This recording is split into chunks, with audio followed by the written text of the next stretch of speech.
Hey everybody, this is Brad from Johnson Small Engines. Today we have a John Deere E110 and I'm going to show you how to start and operate it. First thing you want to do is I'm going to show the engine here, and be very careful when you open up these hoods. The E110 has very small pivots in the front here. They actually made them larger. Let me just see if I can move this out for you so you can see how. Okay, so right here, if you can see this, you got to be real careful. They used to be even smaller than this, and actually they put a metal pin in here now, but that is the pivot that break on these hoods. So be careful when you lift the hood open that you don't just slam it open, because it will break. So you lift the hood open. We have a 19 horsepower Breeze & Stratton engine. This is where your oil is. You want to make sure that you check the oil before operating it every time. I would suggest that.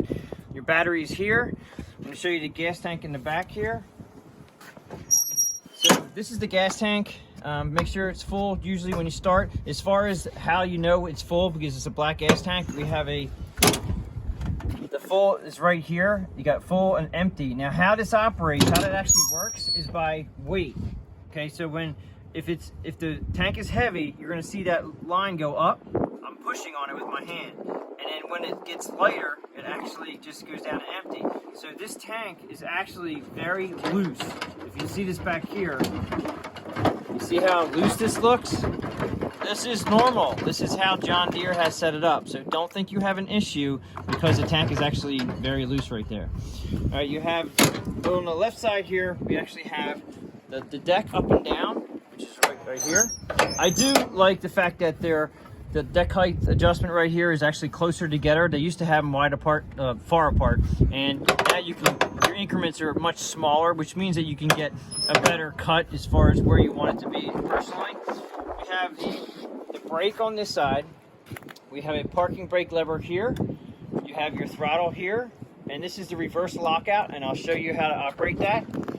On the other side of the machine, we have your forward and your reverse pedals. This is a hydrostatically driven tractor, so you can just push forward and push backward, and that'll get you going forward and reverse.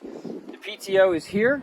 We have the ignition here, and your headlights are here. So when you turn the headlights on, you're just going to turn the key to one. When it's running, you're going to be in the on position here.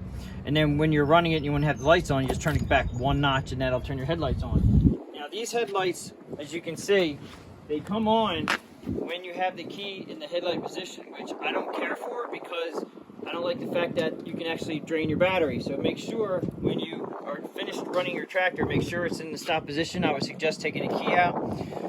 You have the seat here. It's a medium back seat. It's a nice seat. And you also have a handle right here that you can actually adjust your seat forward and backward. All right. As far as starting it, we're going to go ahead and get on the machine now, and I'll show you how to start it. So you're going to push the brake in. The engine will not turn over unless you have the brake in. Okay, I'm going to lock it in the park position, which means push the brake pedal all the way down, lock this up, let go of the brake pedal, and it's locked in. If you want to disengage the brake, push the brake pedal in, push this down, and it unlocks it when you're ready to go. So you're going to push the brake in, lock it up. Your throttle is here, and this one actually has, it's turtle for slow, rabbit for fast, and then when it's cold outside, you basically have to hold it. It's called a choke position, but this is spring loaded. This is something a little bit new to John Deere, and it will allow you to, when you put it up on choke, it starts, but it won't stay on choke, so you can't choke it to death. Like it won't just choke itself out. All right, but in turn, if it's very cold outside, sometimes you have to hold it there to keep it running, and then I usually bring it down to a medium throttle, let it warm up a little bit before you run it up at fast. So we're going to go ahead and start it. Your ignition's here again. We got lights, we got on, and we got crank. So it's ready to go. We're going to put it up in the choke position. We're going to start it. We're going to bring it down off the choke. I usually let it idle up. Now, one thing I didn't show you, it actually does have a nice hour meter here. This one actually has 91 hours on it. It's a nice thing to have. It's a great maintenance feature. Now, what I'm going to show you now is we're going to put the mower deck down a little bit, halfway, and you have to take the emergency brake off before you can go forward and backward. So I'm going to release the parking brake. You're just going to go ahead and push the pedal forward for forward. You're going to push the pedal backward for reverse. Now, when you go to engage your mower deck, the PT PTO lever is here. That's what they call the power takeoff. So you're going to engage this forward, and I'm going to show you what you have to do to cut and reverse. When we engage this, you may not be able to hear me. I'm going to go push the pedal in reverse. You're going to see what happens. It's actually going to stop the machine. Okay, so for cutting, all right, you can go forward and cut. When you go in reverse, it shuts down. You cannot cut in reverse. So what you're going to do is you're going to come over to your reverse lockout here. So you can push this button in, hit reverse, and then you can let go and cut in reverse. Now when you go forward, you go in reverse again, it's going to shut down. So you're going to have to push this button in again, and then cut in reverse. Kind of a pain in the butt feature. You only need to use this when the PTO is on.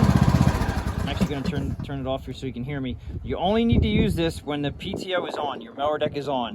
When you're just running around the yard and you're just towing something, maybe a small cart, and you want to go in reverse, you can go in reverse all day long as your PTO, your power takeoff to your mower deck, is in the off position. And that's pretty much it for that. I want to show you something too as far as if you need to push your machine. If you want to push it, hydrostatically driven tractors, you should not push without releasing the hydro lever. And it has a little sign right here that the guy's pushing it and the lever is out. So we're going to pull this lever out and make sure your brake is in the off position or it won't move anyway. And then you should be able to push it very easily. Now when this is in, it's actually hard to push, but you still can push it. Okay, you just don't want to push it that way. You can ruin your hydro transmission if you push it. If you push it too fast with it in, you can actually hurt your hydro. So just pull it out. It's very easy to push.